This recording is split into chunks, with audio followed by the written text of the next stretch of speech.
Hi friends, ఈరోజు శ్రావణ శుక్రవారం కాబట్టి మా అక్క వాళ్ళ ఇంటికి అయితే వచ్చేసాం.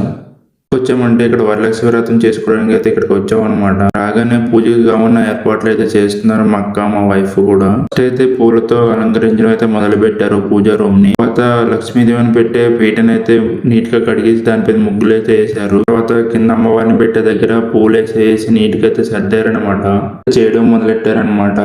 ప్రసాదాల్లో మనకు కావాల్సింది పులిహార, బూరెలు, గారెలు ఇలాంటివన్నీ తయారు చేసి అయితే అమ్మవారికి నైవేద్యంగా పెట్టారు. లక్ష్మీ వ్రతం అనేది ప్రతి సంవత్సరం చేసుకుంటాము, ఎందుకంటే ఇది ఖచ్చితంగా చేసుకోవాల్సిన మా ఆచారం అన్నమాట. మీ ఇంట్లో చేసుకుంటారో లేదో కామెంట్ అయితే చేయండి కింద.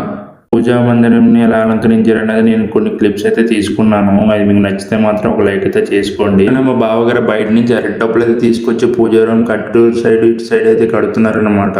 మన తోరణాలు అయితే కడతాము. మనకి ఇది పూజా రూమ్ గుళ్ళతో సమానం కాబట్టి దీనికి కూడా తోరణాలు అయితే కట్టాలి. చూస్తుండగానే పూజ అయితే స్టార్ట్ అయిపోయింది. ఫస్ట్ అయితే మా ఆవిడ ఫోన్ లో చూసి మంత్రాలు అయితే చదువుతుంది. చదువుతూ ఎలా చేయాలి ఏంటి అనేది మా బావగారికి మా అక్కగారికి చెప్తుంటే అలా అయితే చేస్తున్నారనమాట.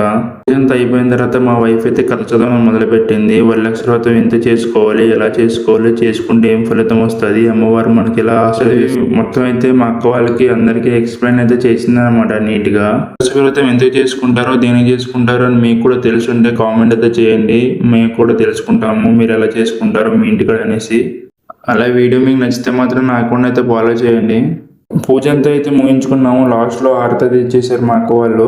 హారతి ఇవ్వగానే మాకైతే ప్రసాదం అయితే పెట్టింది మా అక్క. తినేసి అక్కడి నుంచి మా చిన్నక్క వాళ్ళ ఇంటికి అయితే వెళ్ళామన్నమాట. మా చిన్నక్క వాళ్ళ ఇంటికి అయితే ఇంకా రెడీ చేస్తున్నారు పూజకి. అంతా ఏమేమి కావాలి ఏంటనే అన్ని ఏర్పాట్లు అయితే చేసుకుంటున్నారు.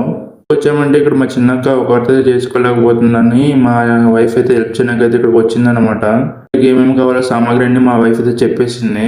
అంతలోనే మా అక్క వాళ్ళ బాబు కూడా నేను కూడా వీడియోస్ తీస్తానని చెప్పేసి నా ఫోన్ అయితే తీసుకున్నాడు. వీడియోస్ నచ్చితే నా పేజ్ అనేది ఫాలో చేసి లైక్ చేయండి. Thank you so much.